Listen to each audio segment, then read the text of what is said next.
Estamos de volta e agora você confere a conversa que eu tive com a pesquisadora do Núcleo de Estudos e Pesquisas em Enfermagem, em Adições, Álcool e Outras Drogas da Escola de Enfermagem da USP e do Núcleo de Estudos em Saúde Mental de Mato Grosso, a Marina Nolli.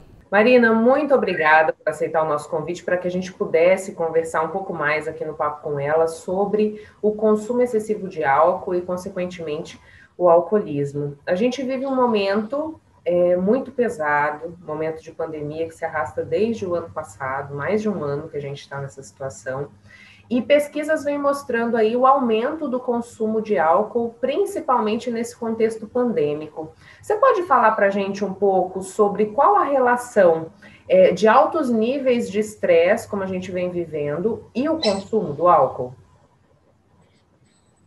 Então, na verdade, o consumo do álcool, ele historicamente, é um consumo muito aceito, né? Então, a gente tem um grande problema, porque o álcool, apesar de ser uma droga, né, e ser considerada, né, pela OMS e todos esses órgãos competentes, uma droga, a gente tem a história do homem envolve o consumo do álcool, né? E aí o que a gente percebe é que, por ser uma droga que é socialmente aceita, por conta da pandemia, o estresse que a gente está vivendo, a ansiedade, e por ser uma droga depressora, a gente acaba lançando mão dela para nos acalmar com essa ilusão, né, Michele, que é uma ilusão. A gente achar que o álcool vai ser como um remédio para nós, porque a gente sabe que como uma droga ele gera diversos efeitos negativos no nosso corpo, né?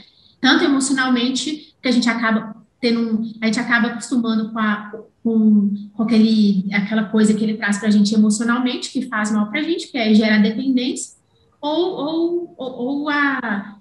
é que a gente fala que é dependência psicológica, né, e também questões físicas. Então, na pandemia, o problema é esse, que a gente vê lives de sertanejos, a gente só vê propaganda de pinga, de cachaça, né? A gente vê, inclusive foi uma crítica, não sei se vocês lembram do Bruno e Marrone, que eles mesmos reconheceram que um deles estava intoxicado, enfim, e ele reconheceu que não deveria ser assim. Então, a gente percebe que, por ser socialmente aceito, no início da pandemia, deu esse boom das lives e as pessoas bebendo durante as lives, achando que isso era maravilhoso e legal, e a gente sabe que não, né? Apesar de ter sido muito incentivado no início, principalmente por conta das lives, a gente sabe que uma droga nunca deve ser incentivado. Pelo contrário, ele não deve servir como um amuleto para para o nosso relaxamento. A gente tem outras diversas formas legais para a gente usar, para a gente se relaxar, né? Marina, a gente fala aí dessa questão do álcool, embora a droga seja socialmente aceita e até propagado, como você bem colocou nas lives, qual é o risco que a gente tem desse consumo recorrente se tornar um vício, né? Da pessoa se tornar alcoólatra, e a gente sabe que é um vício que é muito difícil de ser combatido. Uhum. Olha, uma vez que bebe, Michelle, a minha opinião uma vez que você bebe, aí eu estava discutindo isso, porque quando a gente vai trabalhar, né, fazer pesquisa, a gente está escrevendo artigos sobre isso, eu trabalho com criança também, é o principal foco do meu trabalho, crianças e adolescentes, é que você começar já é o problema. E quando que a introdução, onde, gente, isso que é triste, a gente até publicou um artigo agora sobre isso, onde que começa o incentivo do uso do álcool? Dentro de casa. Na pesquisa que eu fiz com crianças de 6 a 12 anos, a maioria, aliás, todas praticamente, me falaram que a primeira vez que ela bebeu, crianças pequenas, hein, menos que 11 anos, foram a avó que deu, a mãe que deu, o pai que deu, a tia. Então, o risco para mim começa desde aí.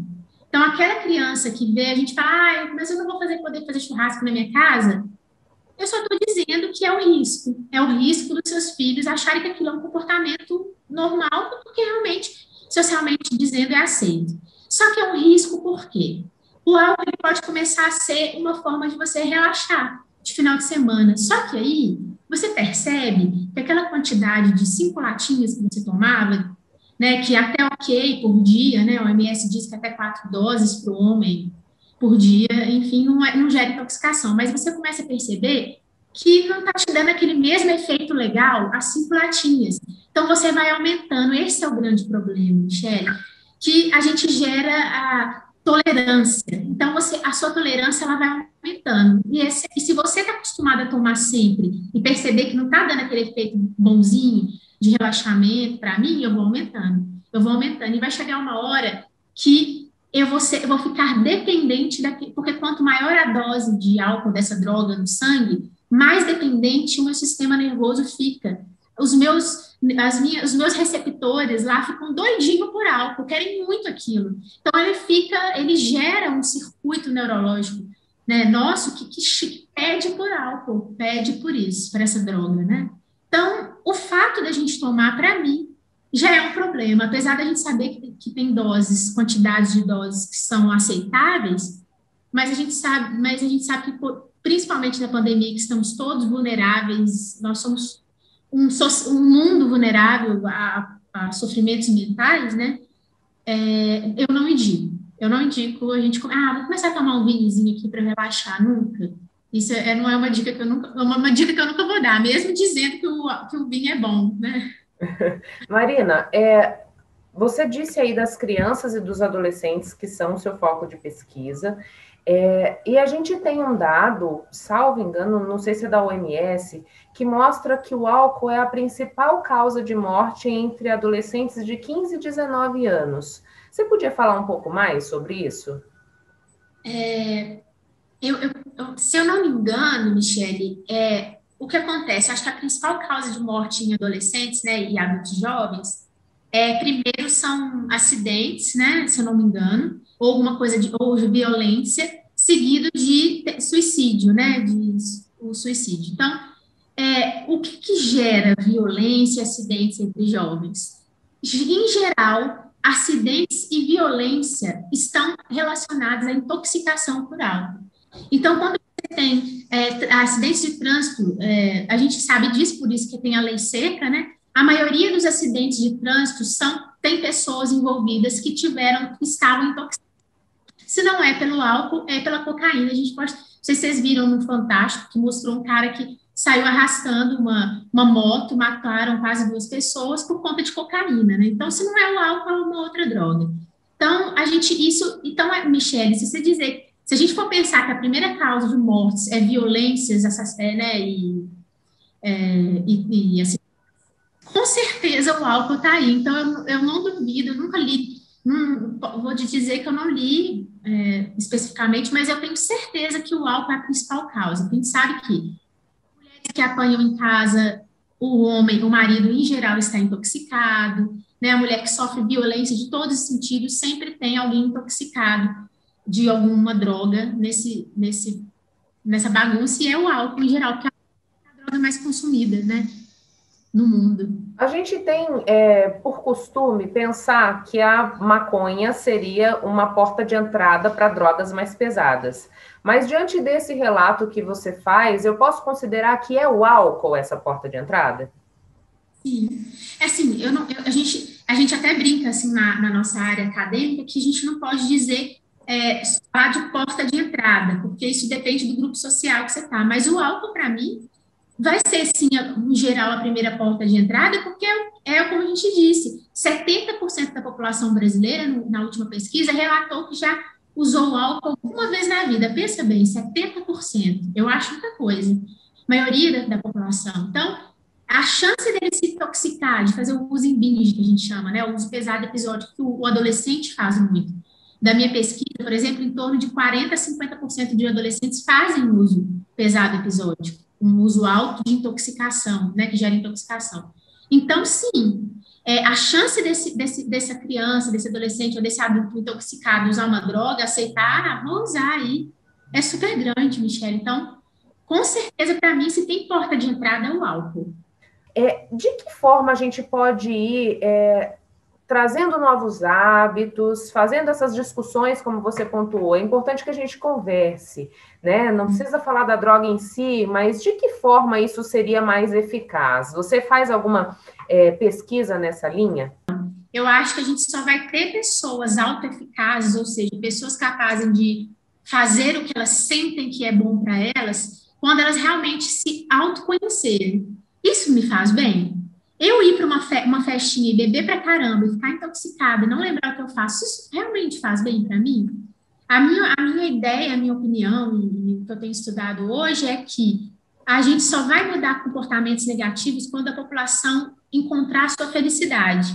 E a felicidade está dentro delas. Então, a gente precisa se autoconhecer. E a pandemia, apesar de toda essa loucura que a gente está vivendo, ela está fazendo com que a gente esteja mais em casa, mais presente com a gente mesmo. E se a gente não deixar essa ansiedade dominar a gente consegue entrar para dentro da gente e se autoconhecer e ver assim até que ponto isso faz bem. É isso mesmo que eu quero? Isso está fazendo bem para minha família? Seria mais legal se eu fizesse um jantar aqui com meus amigos, a gente falasse de coisas legais, ouvisse músicas e tomasse suco, água, né? Enfim, mudar hábitos, é uma mudança de hábitos, a gente só tem que virar uma chavinha aqui na nossa cabeça. E eu acho que é isso, é começando por nós mesmos. Quando a gente é feliz da forma como que a gente não precisa de agentes externos para trazer essa felicidade para nós. Então, o álcool é isso, é um agente externo que a gente acha que vai nos incluir, como você disse, que eu vou virar o cara legal na escola, que vai me fazer conseguir arrumar um namoradinho, um peguetinho na balada, então, dançar, né? Então, eu acho que é mais ou menos isso. A gente precisa retomar essa felicidade que está dentro de nós mesmos. É o autoconhecimento, a autoeficácia, a autoestima, né? Eu acho que o caminho é esse. É por isso que eu estou seguindo nesse caminho aí, no meu trabalho. E a gente pode dizer que um reflexo do consumo de álcool é justamente o tabu que ainda está por trás da saúde mental, né? A gente tem uma resistência muito grande de lidar com isso, de procurar ajuda. Principalmente mulheres, Michele. E a gente está fazendo um bate-papo aqui que é para mulheres, e a gente percebe nas pesquisas epidemiológicas que a gente faz que as mulheres são as que menos procuram serviço de ajuda, porque a mulher, como é a cuidadora de casa, e tem aquela coisa do feminino, do materno, que é maravilhoso, a gente tem um papel lindo. Só que a gente também tem um papel de se gostar, de se olhar e de se aceitar enquanto uma dependente, né? E para buscar a sua ajuda. Porque senão a gente olha muito para quem precisa de mim, mas não olha para a gente. Então, a mulher, ela precisa também retomar esse papel dela, do seu feminino que está dentro dela, de procurar ajuda, e a gente tem ajuda no SUS maravilhosa, a nossa rede de atenção psicossocial para atender essas pessoas é muito boa, é super completa, muito melhor do que a atenção privada, né? Os CAPs fazem um papel maravilhoso, atenção primária. Então, assim, Michele, realmente as pessoas têm medo porque é doido, né? Doido tem aquela coisa, mas a gente não precisa disso não, porque se a gente a gente não aceitar nossas loucuras, a gente nunca vai se curar e nunca vai ser feliz. Quais são os sinais que eu tenho de que aquela pessoa ela está viciada em álcool, né? De que ela se tornou um alcoólatra, e o que eu devo fazer nesses casos? Tá? A gente segue algum critério diagnóstico, mas em geral essa pessoa que tem intolerância, que ela precisa de mais doses para ter aquele mesmo efeito que ela tinha antes, é uma pessoa que precisa de beber, ela precisa, também tem essa dependência psicológica. Quase todos os dias, ela necessita e se você tenta impedi-la, ela fica violenta, então a gente tem isso. É uma pessoa que, por conta da droga, várias questões sociais dela são alteradas, ou seja, ela para de trabalhar, começa a faltar no trabalho, começa a brigar em casa, a esposa leva um tapa, assim, do nada, coisa que não acontecia antes, porque o marido morreu, desculpa, bebeu, desculpa. Os filhos também sofrem, então, esses são os sinais principais. Então, mudanças sociais, a pessoa começa a mudar, parar de trabalhar, parar de fazer as coisas que ela gosta por conta do álcool, ela começa a usar mais, beber mais do que ela bebia antes, e ela começa a ela achar, mesmo ela não, a gente entendendo que, tá tudo bem aqui em casa, a gente tá super bem, mas ele acha na cabeça dele que se ele não bebeu aquela quantidade, ele não vai ficar bem, ele não vai dormir bem. Então, ele começa a justificar a sua felicidade, né, os seus comportamentos pelo uso da droga, do álcool. Eu falo droga porque é uma droga, eu acho que as pessoas têm que entender isso. Né? Então, é menos isso. Michele, eu acho que o principal fator é as mudanças sociais. Então, se você percebe que alguém na sua família está deixando de trabalhar, não está acordando direito, está tendo problema por causa da bebida, para mim é a hora de buscar ajuda. E aí, qual é a ajuda que eu indico? É ir procurar um CAPS, o Centro de Atenção Psicossocial, Álcool e Drogas. Eles são abertos de 8 às 18, eles fazem atendimento de acolhimento a qualquer momento, você pode chegar lá, vai ter um profissional de nível superior que vai te acolher, uma enfermeira, um assistente social, depende de quem da equipe que vai estar lá, que eles fazem escalas, e ele te acolhe seu familiar, se for necessário, te acolhe a família, se a família quiser também ser ouvida, né? E aí eles fazem um plano de trabalho se acharem que ele tem, que é ali que ele deve estar mesmo. Então, o CAPS-A dele é indicado para as pessoas que têm dependência química de fato, né? Que já tem esse critério. Então, eu indico esse espaço. Michele, eu acho que é o espaço ideal para uma pessoa que começa a observar esses comportamentos dentro de casa em relação ao álcool. E é importante também a gente frisar, Marina, que o alcoolismo é uma doença, né? É uma doença. É uma doença. E não é um tratamento fácil, né? Então, você não vai levar ele no CAPS, por exemplo, e daqui uma semana ele está ótimo. A gente sabe que não. Você tem que fazer uma desconstrução, inclusive uma adaptação a nível neurológico, muitas vezes, porque além de ser psicológico, você tem que mostrar. Como ele vai ter que reduzir os danos, a gente não vai tirar o álcool do nada, a gente vai fazer ele diminuir aos pouquinhos, mudando os comportamentos. É um trabalho que requer tempo, né? E o cérebro tem que se adaptar, porque o cérebro ele tem essa neuroplasticidade, por isso ele se adapta a esse comportamento. Por isso que não pode ser brusco. Viu, Michele? Isso é uma coisa importante.